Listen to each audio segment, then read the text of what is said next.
Mic check, mic check. What's up, my 3%ers? Welcome back. Had to come with some more 3%er talk. And what brought on the conversation today is a little conversation that I had with somebody at my job. They came to get a drink, and then they said to themselves, well, you know what? Let me be a good husband and let me get my wife something too. And I was like, oh man, that's very sweet of you. And then I make their drinks, and then I make his wife's drinks. And he goes, yeah, can I get a lime? I go, cool, I give him a lime. And he goes, you know what? Let me make it too. Because if not, she'll be mad. And I go, oh, all right, well, let's make sure we get her too. And then like in the background, you hear her like kind of like barking at him. She's like, there's like a group, like it's two guys, and then there's a group of like people that are behind. They're like waiting on them to order the drinks. And she's like barking at him a little bit. And he's like, see, this is why I had to make sure that I keep her happy and make her happy. And I said, hey, blink twice if you're being abused. And his friend next to him starts blinking hard. He goes, how many? And it was just a funny kind of, back and forth between us about the, making sure that he makes his wife happy, And it just kind of got me to thinking about how we participate in other people's agendas for us. And, if you're a 3%er, you kind of already understand this, but what I mean is when other people have agendas that they're looking to implement on others, the only way that these things can take effect is if we decide that we're going to participate in them. So, about 20 or 30 years down the road, maybe not that long, when your children look up at you and go, hey, mommy, hey, daddy, why is life like this? Why does it feel like we're in enslavement? And we can't have or own anything. I want you to take that time to tell your children the truth, which is we participated in our own enslavement by accepting the agendas that were put forth by people that we don't even know. And sometimes it's the people that we do know. Like the conversation with the guy and his wife. And there was this another guy, and a lot of people nowadays come up to pay with Apple Pay. And my job like got Apple Pay kind of late, but we do have it now. And I see so many people so quick to use their phone to pay.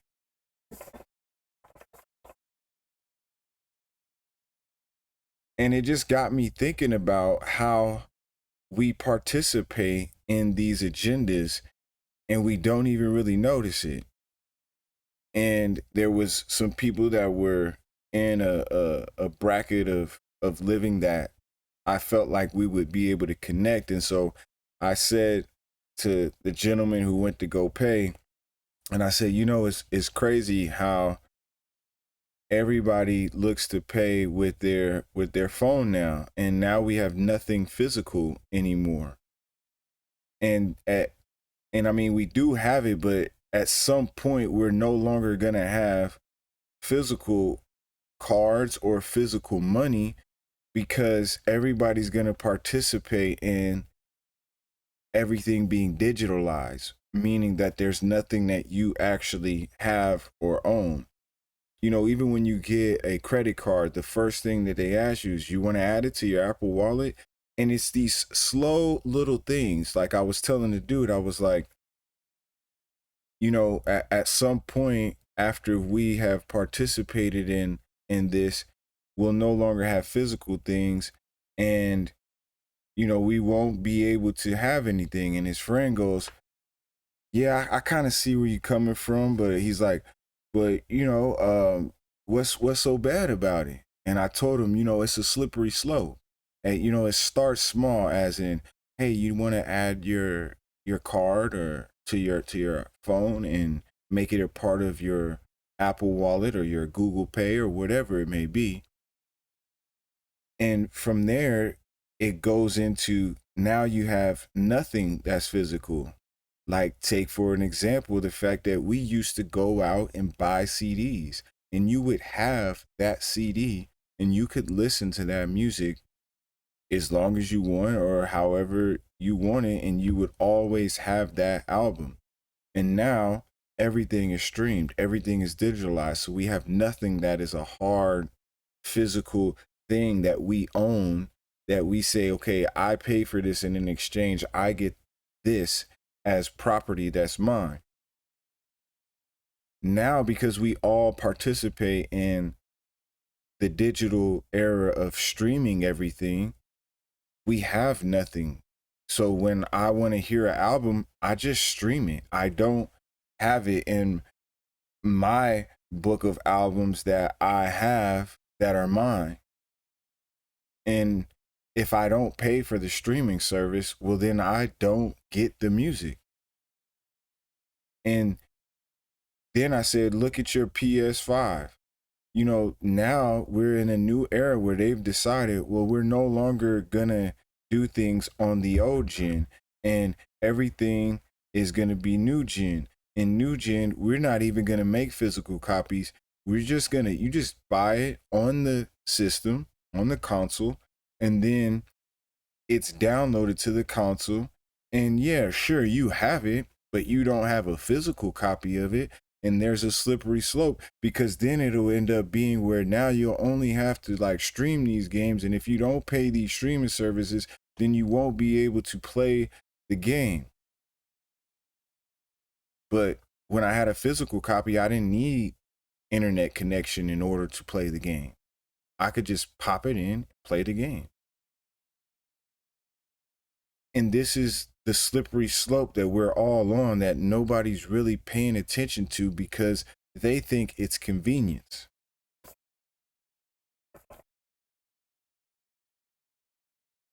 Participating in other people's agendas leads to your enslavement.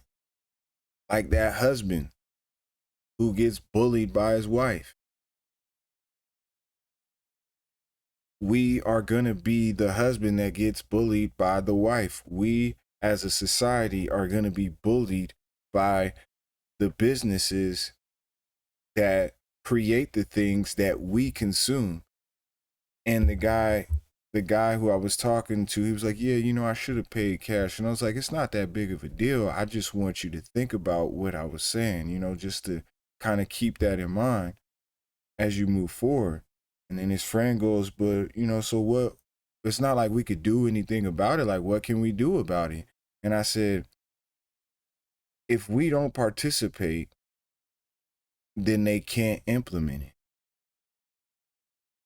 The only way that it actually is able to be put into play is if everybody participates.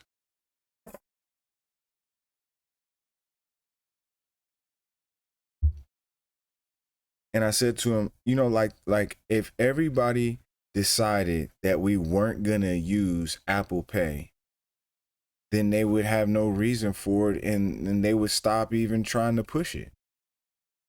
If everybody decided that the NFL games cost too much to go to, so we're going to boycott it and not go to the NBA games, what's going to happen is they're going to lower the prices.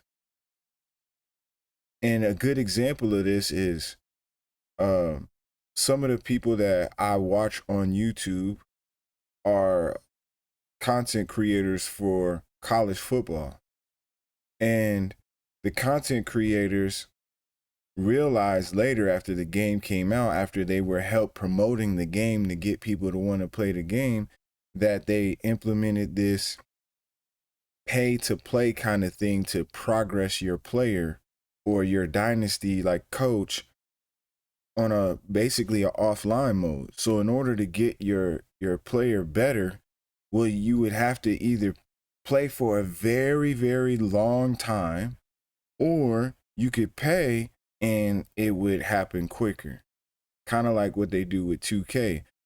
And a lot of the creators came out and they had like this hashtag, and they were basically saying that like we as the community of people who play this game and the community of the creators who play this game should basically boycott the fact that they're having pay to play on college football, which is like you don't even go online and play other people with your dynasty or your like my player type of thing. And like it's different from 2K where you could go and use your player to play other people in other games. But this, there is no like, you know, football player team up play online, which maybe that'll come in the future. But at this very moment, they don't have it. So what's the point of having pay to play? So they had this hashtag CFB play don't pay. And within about, I don't know, less than a week, they changed it. And they took it out of the game and they switched it back to where you don't have to pay to play. And I bring that up to say that we participate in our enslavement. We participate in the fact that we have no ownership of things, or we're slowly losing ownership of things, and we don't even realize it because it starts small. They start very small. And like I told the dude, it's a slippery slope. Like once that ball kind of gets going, then it gets bigger and bigger and bigger as time goes on. And before you know it, you don't have anything. But it's up to us to not participate. The businesses are trying to do what businesses do. But the only people who could change what they're doing is the people who participate, which is us, the citizens, the people of wherever you're at, the people of Earth. We participate in their agenda. And if we don't want to be abused, or if we don't want to be put in a situation where if we don't do this, we won't make them happy and they'll take away things from us, like that husband, then we're just going to be enslaved. And what'll end up happening is we'll look back and our children will grow up and they'll realize, mommy and daddy, how come we can't have or own anything? And you're going to have to look them in the eye and tell them the truth. And so that's all I wanted to talk about today. Hopefully, other 3%ers are in the world sharing knowledge amongst other people. Not everybody's going to be accepting, but if you just plant the seed and help people just think about things, most people are afraid to use their own mind. They want somebody to think for them. And maybe they've been programmed to be that way, but we have to use our power while we still can. And there's power in numbers of people coming together and saying, we're not going to participate in this. We're just not. And the only thing that businesses can do is acquiesce to the people that do the paying, the customer. So I mean that in a micro way, but I also mean that in a macro way as well. So until the next one, stay suave, stay stupid, and I'll catch you guys next time.